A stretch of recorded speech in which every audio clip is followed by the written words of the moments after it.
We're going around the world in 3 days at the World Travel Expo 8 to bring you the highlights of this exciting travel event. Discover the must-see moments, special interviews, and a behind-the-scenes look at the latest trends in travel and tourism. We are helping these small companies like mga startup na travel agencies, yung mga hotels na hindi pa kilala, we are promoting them also. Nagkakaroon sila ng sarili ng market and nalalaman din ng mga travelers na may bago pala dito. We are now open for business.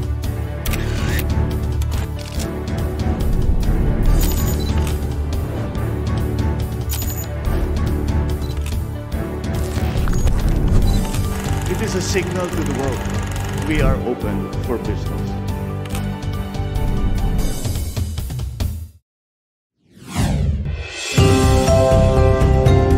Welcome to our special feature on this year's World Travel Expo 8.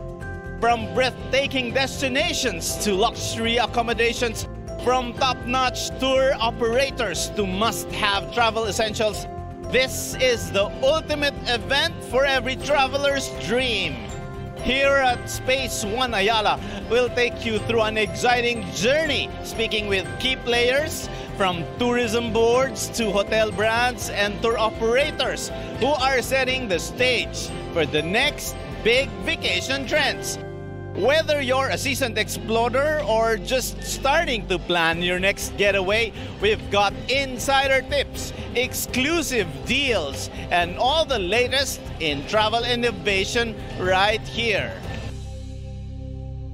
And to start, we are speaking with Ms. Miles Caballero to tell us more about this year's edition of this very exciting expo. Welcome to Open for Business, Ms. Miles. Thank you, sir, for visiting the event and for partnering with us. So this year, eto po, nandito kami sa new venue. This is Space at One Ayala. So we are featuring all the travel agencies, tour operators, hotels, and also airlines. We noticed, Ms. Miles, that tourism in the country is really robust and the outlook is looking good. We are going back now to the pre-pandemic levels. Yun ba nakita mo yun sa number of attendees and expo participants? Yes, sir. So, right now, itong venue natin, bago nga, di ba? Pero pinuntahan talaga sila just to look for affordable travel packages natin. So, this one, nearing tayo ng winter, autumn and winter, and also early part na magsispring next year. So, yun ang mga packages na looking forward nila. For local, we are seeing Cebu, Davao. That is a good market also. Siyempre, noong pre-pandemic levels, iba yung travel behavior ng mga tao, di ba? But now that, everybody wants to travel again, bakit sa Cebu, bakit sa Davao? At saka, anong mga international destinations naman ang gustong puntahan ng mga tao ngayon? Ayun, sir. For international, very in pa rin ang Japan natin, ang Korea, Australia, and then ang Europe. Sir, hindi mo akalain. Yung mga travelers natin, kahit mahal going to Europe, they're getting the packages. And they are very happy kahit na more or less ang pinaka-lowest price dyan is 180 plus pataas. Kasi they want to, capture yung mga, 14 days in 8 countries. Ano specific na countries sa Europe? May Spain. Of course, andyan pa rin yung Paris. Yan ang mga best destination. Bakit naman sa Cebu at Davao? Of course, sir, ang Cebu expanding pa rin. Maganda ang airport natin sa Cebu, di ba? So, ang expanding ang mga resorts and hotels natin. Especially when we had the last August 23 to 25 na event, very jam-packed yun kasi we did it in Ayala Center, Cebu. So, jam-pack siya. So, ang mga tao nag-a-avail ng mga packages ng mga hotels event. Mga hotels and also local destinations doon. Alam natin na yung travel receipts or national report ng Department of Tourism is really increasing. We have a lot of inbound and outbound. And we see that the key priority also of the government is tourism. So, paano nakakatulong ang Travel Expo na ito sa ginagawa din ng gobyerno na nakakatulong sa pribadong sektor? kami kasi as a private sector, we are helping this small companies like mga startup na travel agencies na newly accredited ng Department of Tourism. As a professional organizer, we are doing that, promoting the travel agencies, lalo na yung mga startups, yung mga hotels na hindi pa kilala, na bago pa lang din, we are promoting them also. So from there, nagkakaroon sila ng sarili ng market and nalalaman din ng mga travelers na may bago pala dito, may bago pang place na puntahan. So kahit hindi pa tayo mag-promote pa rin internationally, we are, alam mo yan, nakikita nila na wow, ang ganda pa rin pala ng Pilipinas, ang ganda pa rin ng mga binibuilt natin dito ng mga infrastructure projects also na applicable na we can invite more visitors and tourists dito sa country natin. Miss Miles, maganda yung sinasabi mo kanina na parang with this event, you are also helping startups, newly registered travel agencies. So ito, mixture ito ng mga ng both traditional or the older ones and the new ones. Of course, ngayon iniwasan natin yung mga scams na kasi during pandemic, nauso yan yung mga scam na travel agencies na hindi pala existing. So, very particular ang Department of Tourism. So, we're promoting yung mga newly travel agents. Of course, titingnan mo na natin kung accredited sila. Na hindi lang, kailangan talaga eventually meron silang physical office to promote. So, itong startup nila na ma-promote, makita sila dito, they can invite here na mag-offer sila ng lowest package. Kilala na sila. Kasi iba talaga pag face-to-face compared to online na magbubuka. Pag sumali sila dito, alam ng tao na legitimate sila. Yes. So somehow this event legitimizes their services. Okay, now, ano naman ang economic benefits ng hosting ng ganitong event? Of course, dito sa Pilipinas, nakikilala ang mga individual na companies. Nakakatulong sa atin economic because we are bringing in tourists from other countries to visit our country. And also naman, we're helping also yung ibang country na parang we are sending mga travelers din naman to visit their own country. So same way, parang nagtutulungan lang. Pero yun nga, ang pinaka natin, madala ng mga kapwa Pilipino, yung mga ibang tourists coming from other country to visit again Philippines. Especially yung mga, may mga retirees tayo na gusto ulit umuwi dito sa Pilipinas. So that's how we help. Yun po, from yung startup na travel agencies, we can also bring them na, alam mo yan, eventually they can be big. Yun, because depende din sa services na ino-offer nila. Right now, yung iba dyan, nag-offer sila ng Euro package nga. So you can check on that later, sir. Now, Miss Miles, syempre, binanggit mo kanina yung mga ibang bansa na, our neighboring countries. Pero, my question is, sino na bang mga kalaban natin? Di ba alam natin, andyan ang Thailand, di ba? Andyan ang Vietnam, Indonesia. Anong bansa ang nakikita mo na dapat na magsipag pa ang tourism department at ang private sector para maabot naman natin yung estado nila pagdating sa tourism developments and destinations? So yung pa rin yung Vietnam. Kasi medyo na pa rin tayo ng Singapore, di ba? So ang Malaysia is very aggressive also. Ka-level natin ang Vietnam when it comes to bringing in yung tourism. Kasi nga tayo ngayon, yung iba dito, they only appreciate yung from other country. So tayo dapat, we will be aggressive talaga in bringing in. Kasi ang ganda talaga, sir, ng mga resorts na tinatayo dito, mga destinations. Ang isa sa mga problema natin sa ating bansa ay yung infrastructure. Sa pag-iikot mo ba sa Pilipinas, napapansin mo na may impact na na-address yung mga key challenges ng tourism natin na halimbawa, nabanggit nga yung roads, bridges, infra, telecommunications. Ano yung observation mo while traveling around the country so that we can invite more tourists to come here in the Philippines? Sir, yun, katulad ng Manila, di ba, yung traffic natin, yun pa rin yung major concern natin. So, when I visited Cebu and Davao, napakalinis. Wala po ako masabi. Parang feel mo yung nasa province ka talaga, na nasa city rin. So, hindi masyadong traffic ang Davao.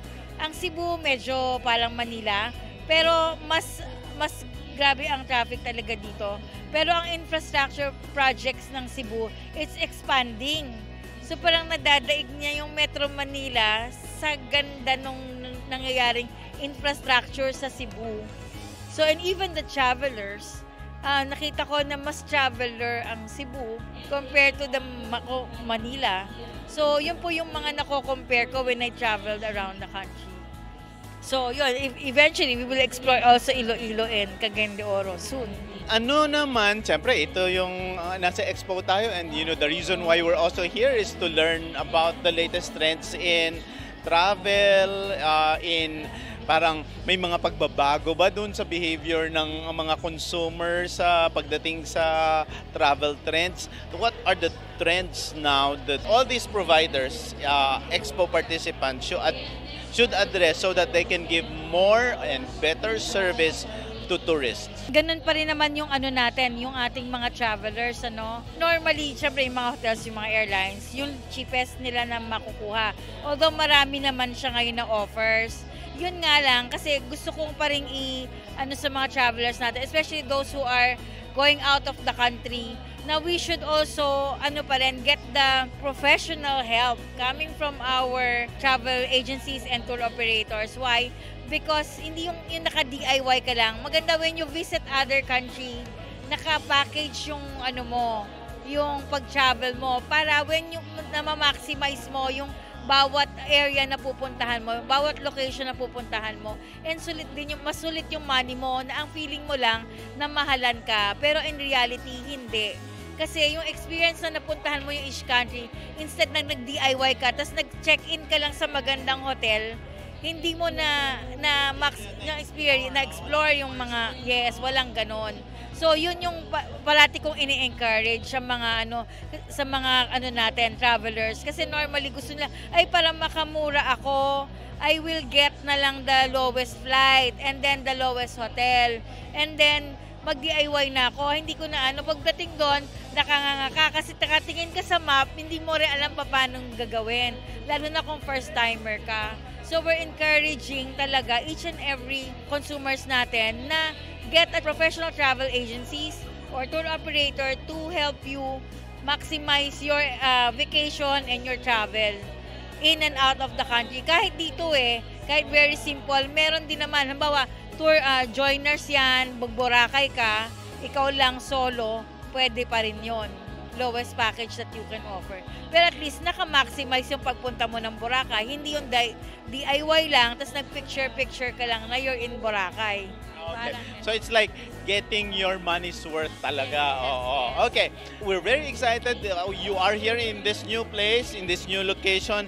What are your plans for the future editions of the Expo, and how do you envision the growth and development of the World Travel Expo, lalo na 8th edition mo ngayon? Oo nga. Sir, of course, I'm still na I want to get the support coming from our government, especially the DOT who's helping us also, ang Tourism Promotions Board. Eventually mapansin na kami because it's our 8th year na. And for our 2025, yun nga, we plan to hold an event, also another regional event, which is Iloilo and Cagayan de Oro. So that will be parang bucket list din namin yon. And kasi we have existing na in Davao and Cebu. So we hope to capture naman the market of Western Visayas and Northern Mindanao. Speaking of the behavior of tourists, yung mga papunta naman dito sa Pilipinas, mas discerning ba sila ngayon? Ano yung hinahanap nila sa Pilipinas? Mas mapili ba sila ngayon? Nagbago ba because of the during the pandemic? Meron bang mga trends sila na gusto na hinahanap sa Pilipinas? Before, Boracay, and then nagkaroon ng Palawan, and ngayon meron na Siargao na, so meron Guimaras, kasi nagbabago rin because nag-expand. Ayun ngayon nga pa na yung promote ko sa Cebu kasi dumadami talaga ang resorts and hotels ng Cebu.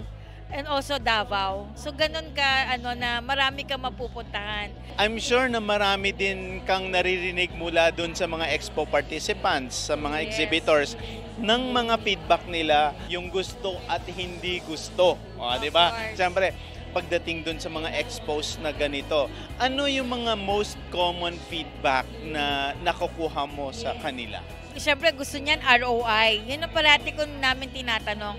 Saan ba kayo happy? Although they will not tell you how much yung sales nila, di ba? Pero yun na parati namin basis. Kapag sumali ulit sila, naging loyal sila in working with us.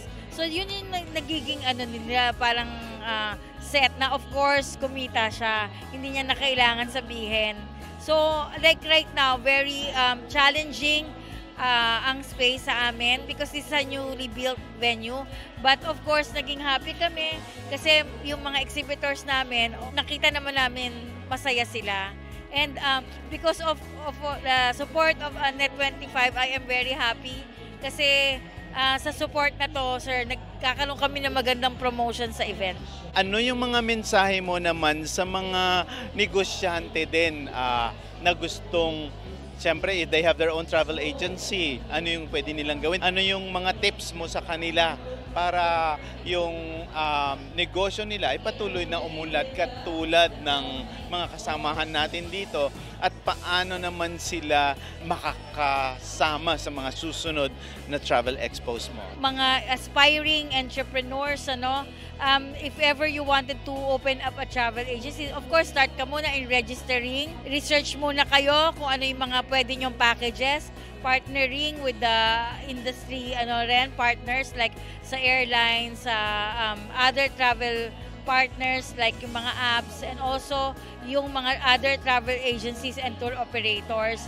And aside from that, I want to encourage you also na mag-join sa mga ganitong travel shows kasi doon kayo makikilala, not just online. So ito yung startup nyo in getting your business big.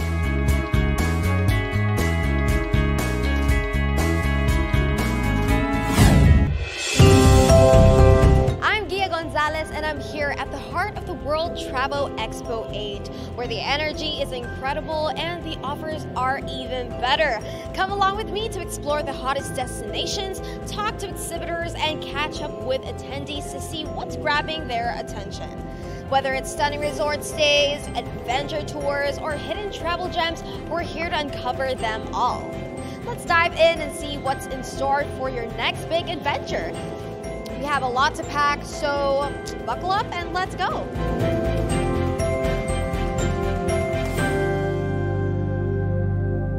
All right, guys, burn month is coming, but you all know we're in the Philippines and it's a tropical country. Anytime, any day, it is hot, so it's always perfect to visit a pool or a wave resort here. All right, perfect timing.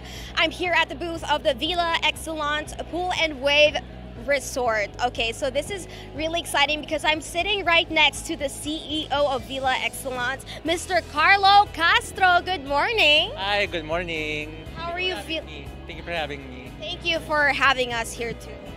All right, so please tell me about Villa Excellence. What do you offer?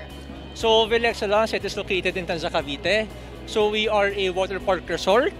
We do have 8 pools. We have a wave pool, we have slides. So we also have villas for overnight.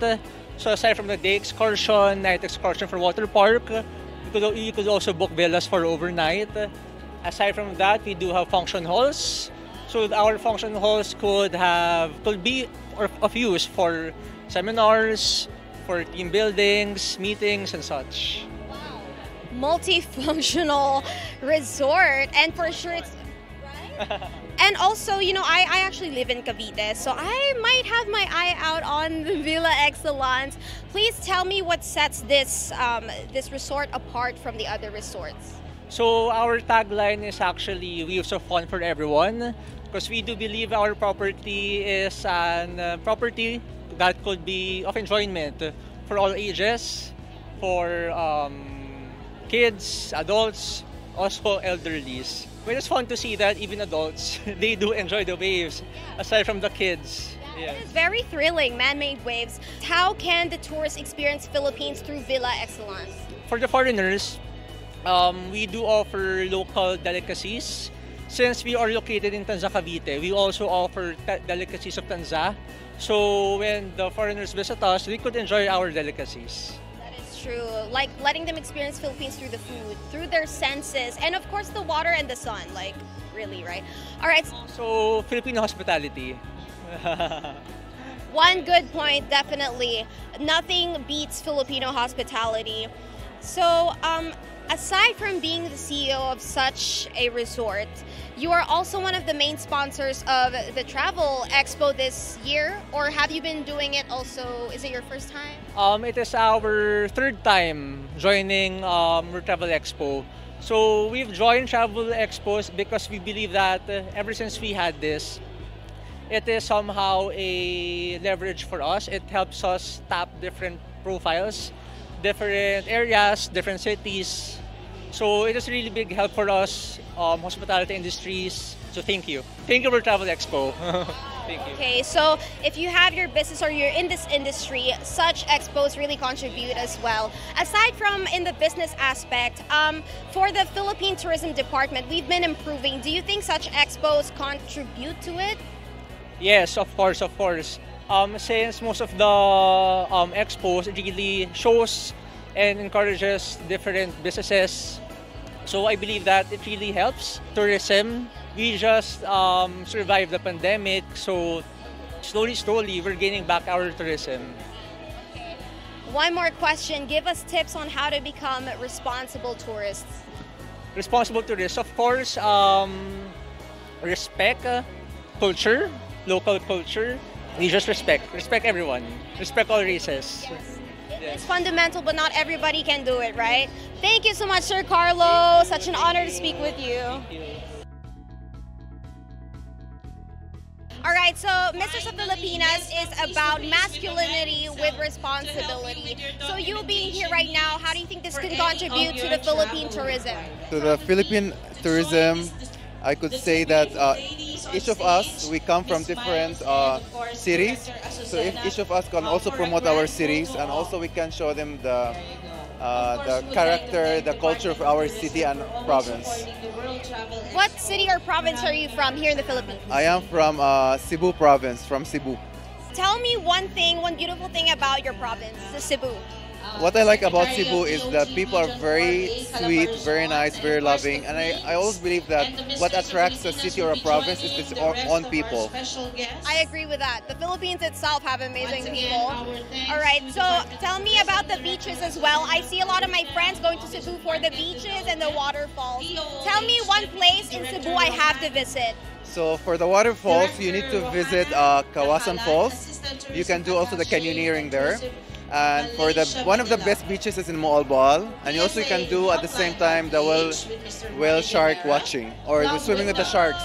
How can I be a responsible tourist in the Philippines? To be a responsible tourist in the Philippines, first you have to respect the people. At the same time also take care of the environment, to be friendly with the people around you. Thank you so much. Perfect. Thank you. Have a great day. All right, guys. So I'm next to another handsome Mr. sa Filipinas, Mr. Denver. Good morning. Hi, good morning. First of all, I want to know, how tall are you? I'm 6'2". 6'2". I'm in heels already, guys, just so you know. Anyway, Mr. Denver, if you would have to promote the Philippines to tourists coming in, inbound tourists, what would you tell them about the Philippines? We have beautiful places here, beaches, and historical places here, and not just the place, but the Filipino people here. Tell me something special about Angeles City. Of course, the warmth and the food. The warmth of the Kapampangans and the food. We're achieving the culinary capital, the Angeles City. We're still working on it, but I am proud that the food there is really good. If you have time, you should visit sometimes. Tell me what I cannot miss out on in terms of food sa Angeles City. Like, what cuisine should I try? Of course, the sisig. The authentic Kapampangan sisig. that is originated in Angeles City. What are you proud of sa pagiging Filipino? Was that asked right? Or what are you proud about the Filipinos? Philippines. Yeah. First of all, Filipinos are resilient. Of course, we all know that. Whatever storms or typhoons that come and go, we still, exactly, we can smile. And of course, the warmth and the hospitality of the Filipinos, we cannot deny that. Even other countries, by the way, I'm a flight attendant by profession, so I deal with a lot of people with different nationalities, and I see how they love Filipinos all over the world. We're really different.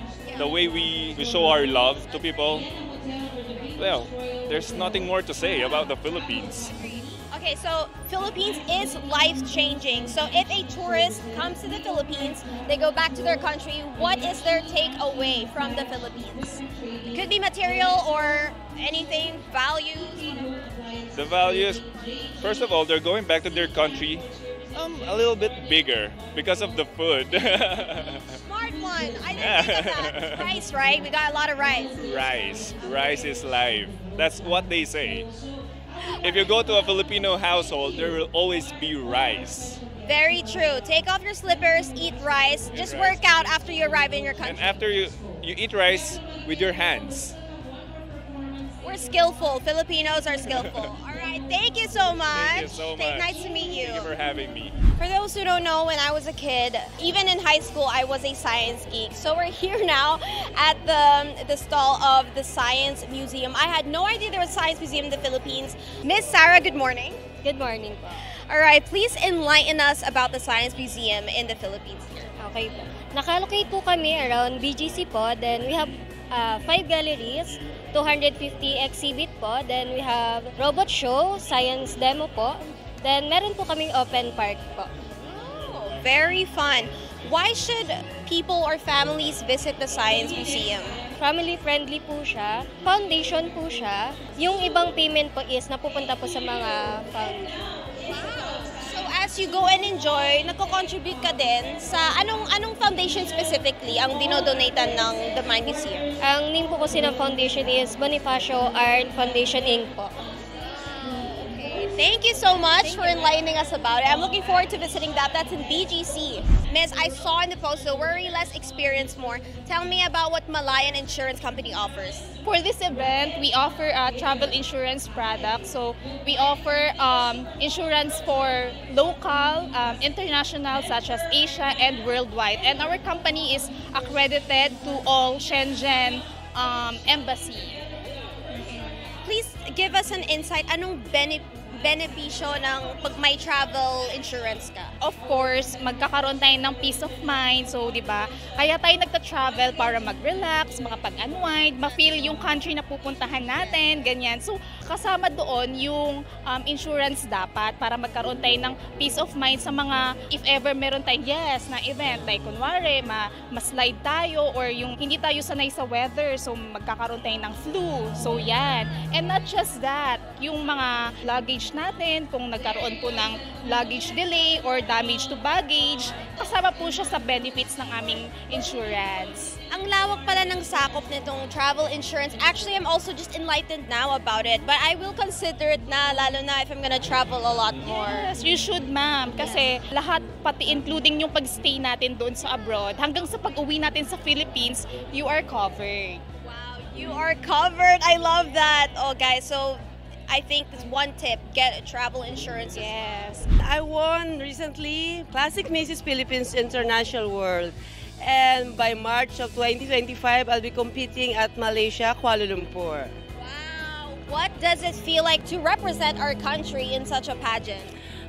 Right now, I'm so excited. But of course, I do a lot of preparation for that.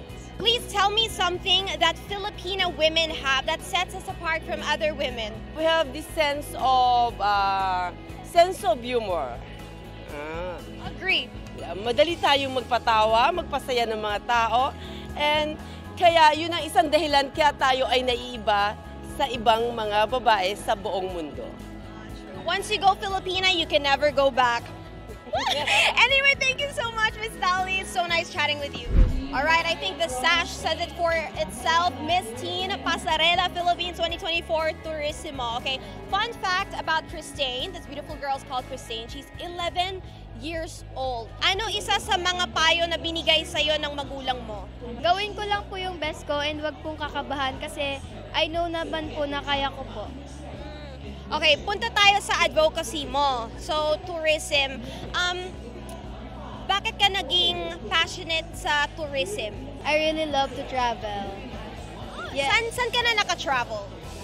Sa Malaysia po is nag-international fashion runway po ako doon. And sa Thailand din po.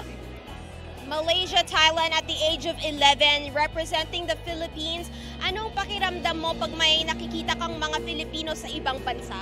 I feel proud of myself kasi pumunta po sila sa ibang bansa para manood po ng ibang Pilipina sa international.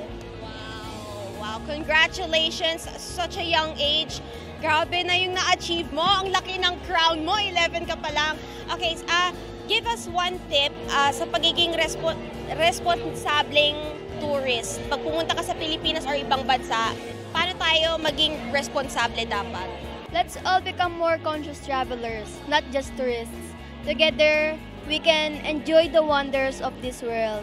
And after all, every journey can be an opportunity to protect and preserve the very place that inspires us all. Let's give a round of applause to Christine. Thank you so much, Christine. So nice to meet you. Congratulations. Thank you. All right, guys.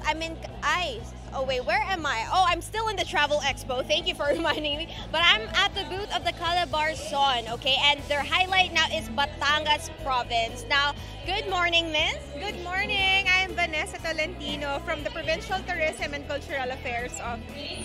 Beautiful, Miss Vanessa.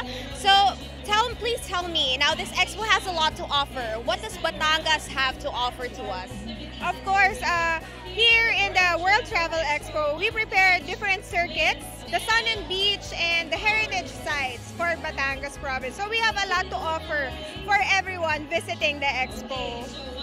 That is exciting. I'm already overwhelmed with what I've heard. Now, I've been to Batangas several times, and I know, of course, one of the reasons why we travel is because of food.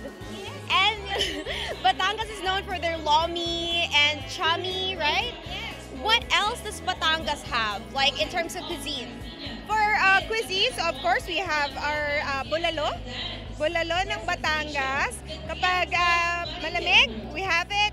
Oh, yes. You have the soup, bulalo, and then we have here uukan. So we have a free taste here for everyone. Uukan is a coated bread with sugar. Yeah. This is from Lobo, Batangas. And of course, the usual banana chips. I think I got distracted. Can I try? All right, let's see. So what do you call this again? This one is the uukan bread. Uukan yes, bread. Uukan. Uukan. Yes. It's a coated bread, coated with sugar. Uukan bread, but guys. Not too sweet. We'll see. Let's try it. Oh, wow. Interesting texture. Yes, and that is a perfect match for Kape Barako, of course. That's one more thing, Kape Barako. Oh my goodness. Tell me about, I know Batangas is known for their coffee. Yeah. Aside from Barako, are we known for something else also in coffee? In Batangas, you could also try our adobo sa Dilao. Adobo sa Dilao is our distinct cuisine wherein you will not use a soy sauce, but the yellow ginger to make it an adobo. Ayun. So, no free taste not to offer. Yeah, I'm sorry, we don't have it here. It's hard to bring the food here, but you visit us in Batangas, specifically Taal, Batangas, for you to try our adobo sa Dilao. Oh, I'm looking forward to that. Okay, one more thing. One thing I cannot leave without if I visit Batangas. Like, I have to, one necessary place to visit pag pumunta ko sa Batangas. Give me a certain pin location. Of course, it would be San Juan, Batangas. San Juan, Batangas. So, Batangas is known for its sun and beach. So, you have to visit our San Juan, Batangas. And actually, not just San Juan eh. It's hard for me to choose one, but but of course, San Juan, and of course our diving, ma'am. Diving in Batangas. So, Batangas is, we have the Verde Island Passage, the center of marine biodiversity in the world. We have it in Batangas. So I'll be seeing a lot in the ocean for sure. Yes, definitely, ma'am. Alright, I have that noted down when I bring my family Batangas, San Juan. I'm going there. Thank you so much, Miss Vanessa. Sure. Mabuhay. Alright guys, I'm next to Mr. Harold. Good morning. Good morning, ma'am. How's your morning going so far dito sa Travel Expo? Doing good naman. I'm so excited also. Roving around to get a lot of potential sponsors. Potential sponsors. So that leads me to why you're here. What type of sponsors are you looking for? As someone who you manage people in pageantry, right? You mentioned? Yes. A lot of kind of sponsorships such as travel collaboration partner, hotels, also food, anything kind of sponsorship for our event. So this is a good spot to find sponsors as well. What is your favorite part so far or your favorite stall na napuntahan niyo na? I love hotels and mga travel agencies. Yes, kasi yan talaga yung kailangan natin, especially sa tourism na din, to promote na din, especially Mr. Filipinas is our proud male pageant here in the Philippines and abroad na din. That's a tip, guys. If you want to look for sponsors or partnerships as well, you can come to Travel Expos, no? Yes, of course. Oo. Madami dito mga potential na sponsors, di ba? Thank you so much, Sir Harold. Enjoy your day and I hope you find the good sponsors. What are you expecting sa expo na to? Okay, I'm a traveler. I'm actually a member of the Philippine Global Explorers also. And we're membership, we want to travel over 20 countries. So every time there's a travel fair, I always go. Make it a point, I buy my tickets, always I get a good deal.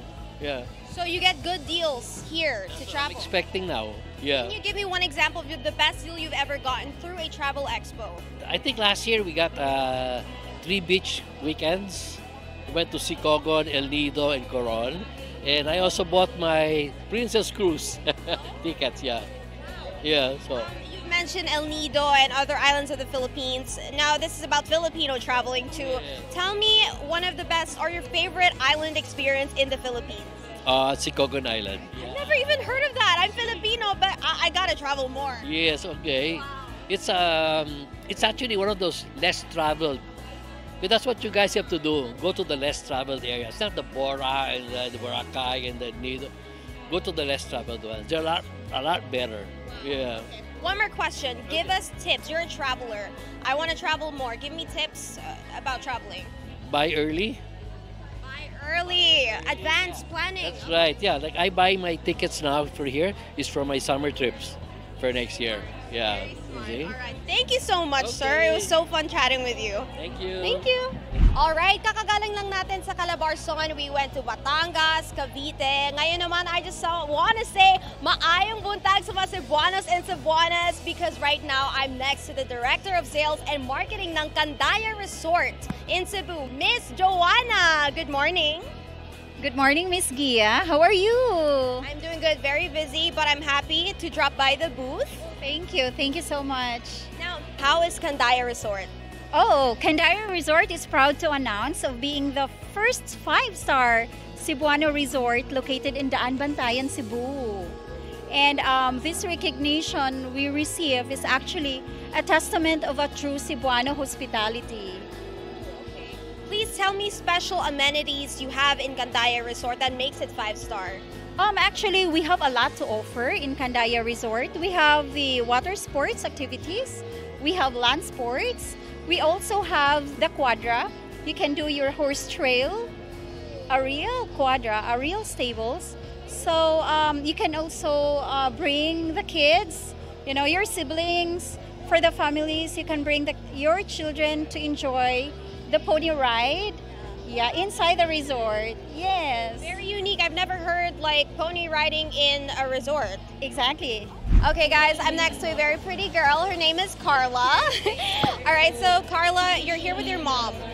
Tell me, what are you expecting from this travel expo? I'm expecting to explore more on what tourist spots we have actually locally because I have been traveling lately a lot internationally. So I would want to see what our country can offer other than else, because I know that our country has their own beauty. So yeah.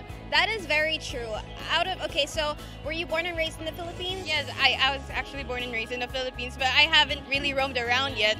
I have been to Zambales, Ilocos. So far, that's the only provinces I've been to. So I would want to explore more, actually. What do you have in mind, though? Do you know any islands that you see on Instagram? You're like, I have my eye on that one. Yeah, I have my eye actually on Palawan. I'm looking forward if I could go to Palawan.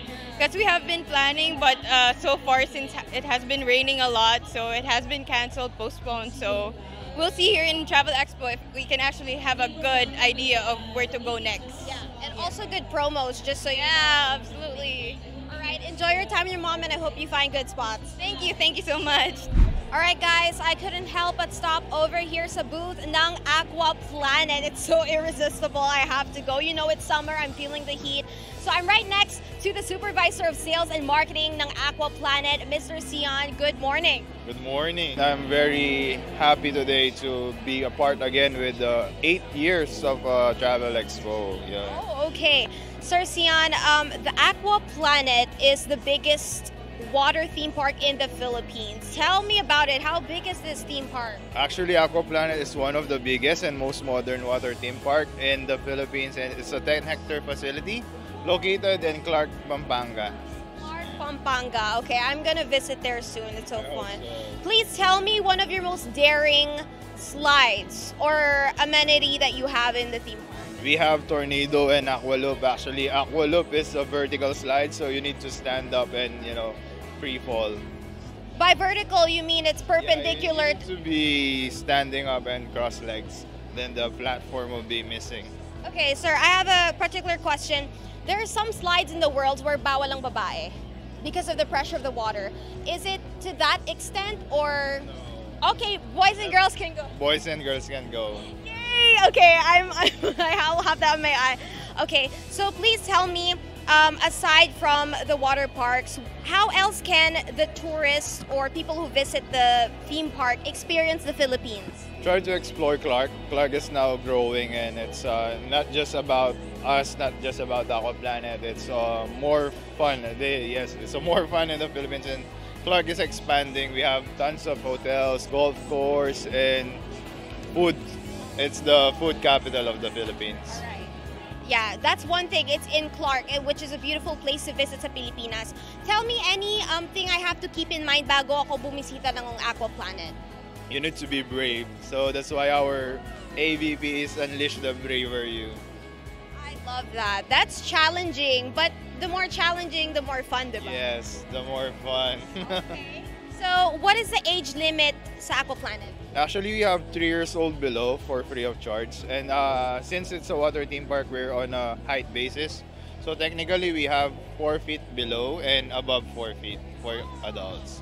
Good thing I'm 4 feet above. A little 4 feet above. Naka-heels pa ako nito. So I'm sure a lot of families are visiting Aqua Planet. Mas magiging puno to during the December months now. Yes. Actually, ang peak season namin will be March to June for families, and then when December, usually tourists are foreign, so it also helps improve the tourism of Pampanga. That's right. Speaking of tourism, you are one of the main sponsors of the Travel Expo, the 8th here, right? And you've been a part of it every year, ba? Yes, actually this is our 6th year or 7th year attending the Travel Expo. Okay, please tell me why Aqua Planet has decided to be one of the main sponsors nito. Because World Travel Expo not just only promotes local, but they treat everyone equally, regardless if you're a sponsor or not. So everyone gets the benefit to to be exposed, to be promoted, and to earn, of course. One last question. How can we be responsible tourists? Let's not leave tourist footprints. You need to be responsible. Always practice Claygo. I really love Claygo. So regardless where you are, help our tourism facilities to be clean. That's all. That is a good one. Don't leave the bad footprints on. Thank you so much, sir. It's such an honor to meet you, and thank you for enlightening us about Aqua Planet. I'll visit soon. Sure.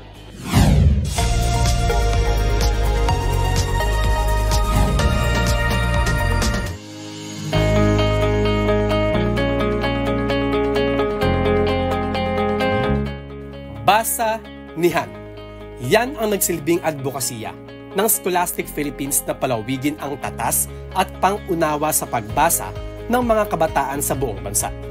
Dahil sa kanilang matagumpay na reading program, taus-pusong nagpasalamat ang Scholastic sa suporta ng bawat education champions.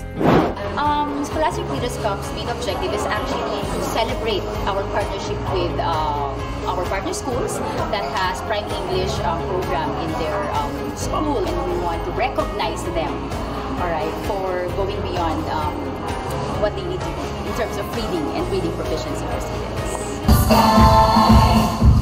These wings are made to fly. Taong 2007, nang simulan nila ang Reading Literacy Program at mula noon, malayo na ang narating ng Scholastic sa pagtataguyod ng komunidad ng pagbabasa sa mga paaralan sa bansa. 17 years later, we have more than 200 schools in Philippines, all over Philippines, and roughly about 200,000 students right now are using the program every day to read. Kaya ang pagkilala sa mga paaralan at guro ay isang paraan ng pagpapakita ng pagpapahalaga sa kanilang mga kontribusyon na maitaas ang antas ng edukasyon.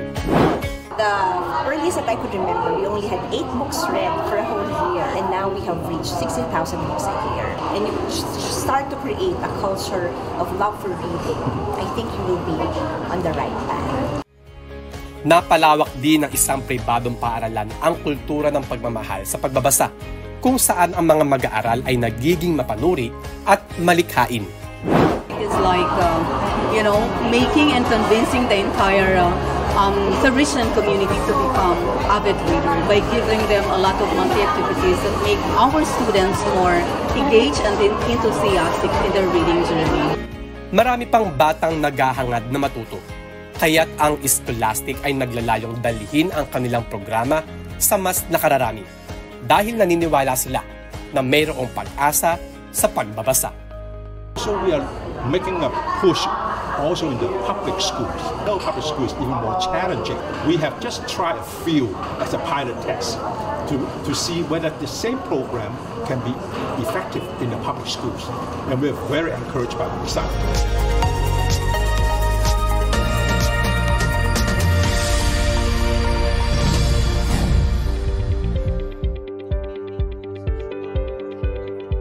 Batay sa inilabas na report ng Philippine Statistics Authority noong 2023, ang digital economy ng Pilipinas ay umabot na sa halagang 2.5 trillion pesos at 8.4% ng ating gross domestic product ay mula rito.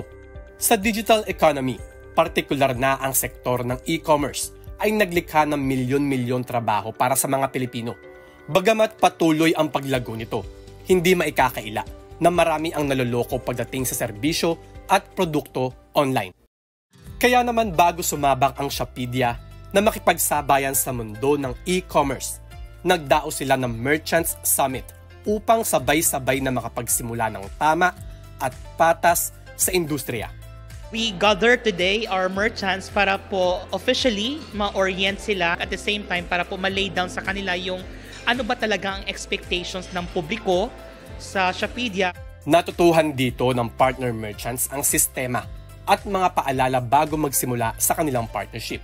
Ibinahagi din sa summit na dapat tiyakin ng kanilang partners na tunay at dekalidad ang lahat ng produktong ibebenta nila. Pero doon lang po tayo sa standard quality products na hindi po siya peke, na hindi po siya imitation. So para just to make sure na we provide the consumers the kind of products na tugma doon sa sinasabi ng batas natin na bawal magbenta ng fake items. Para sa mga merchant ng Shopedia, ito ay isang magandang pagkakataon upang ipakita ang kanilang mga produkto sa isang Filipino-owned e-commerce platform na maipagmamalaki ng bawat Pilipino. Kumbaga sa amin syempre Marikina made, kinakailangan namin na yung product namin high quality na si Shopedia yung nagpapakilala na buhayin ulit yung kalidad ng Marikina. Yung hindi sila basta-basta kumukuha ng seller, kailangan may business permit ka at the same time, lahat ng binebenta mo talaga is authentic at saka original. So ibig sabihin po, iwas budol talaga at saka scam. Salem has always been proud of our Filipino heritage. We are locally owned and we are locally manufactured.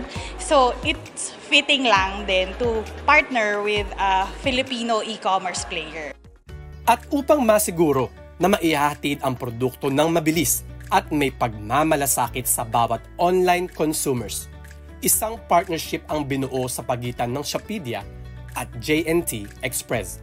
But J&T, as you can see, every day and night, I can see their trucks busy because of their dedication and commitment to make sure that every parcel they have took in from the warehouses shall be delivered on time. Our mission talaga is to serve every Filipino with quality service when it comes to delivery. With the platform of Shopedia, we can definitely cater to every Filipino's nationwide.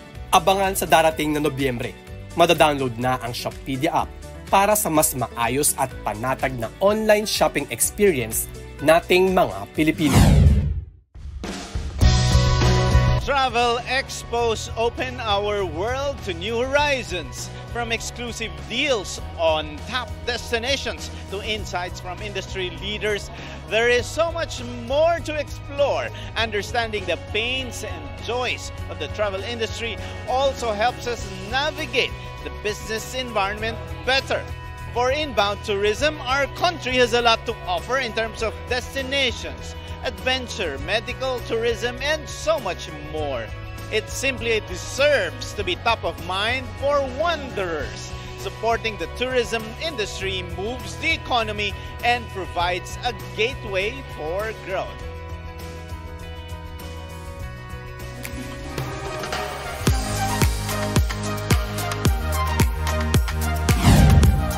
And with that, our quote of the week is from Robert Louis Stevenson, the Scottish novelist and essayist. He said, "I travel not to go anywhere but to go. I travel for travel's sake. The great affair is to move." Maraming salamat sa isang oras na pagsama sa amin upang tunghayan ang isang makabuluhang usapan ukol sa negosyo dito lang sa Open for Business.